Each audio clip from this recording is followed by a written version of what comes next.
Qu'est-ce que c'est qu'être appareillé?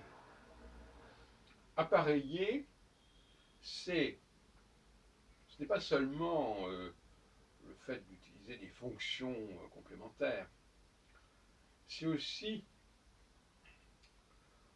euh, les vêtements, c'est aussi les animaux domestiques,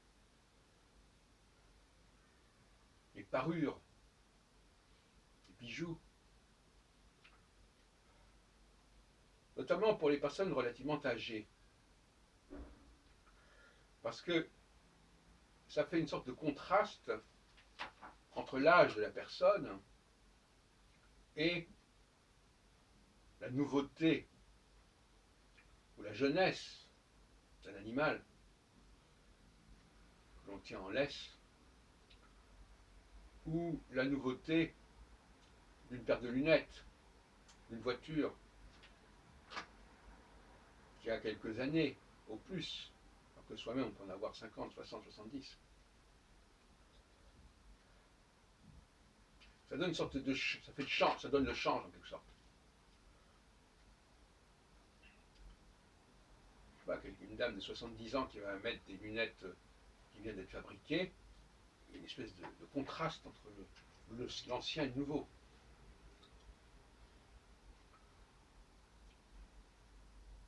Donc on crée un contexte qui est décalé par rapport à la personne, par rapport à l'âge de la personne, par rapport à son âge physique, mais aussi à son âge mental, son âge psychique.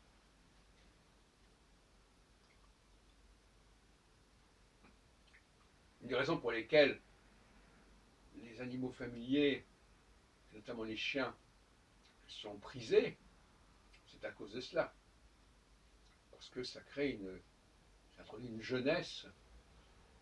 De même, par exemple, à la limite, les grands-parents qui sortent avec leurs petits-enfants, qui ont la charge ponctuellement, ça aussi, ça leur apporte une nouvelle jeunesse.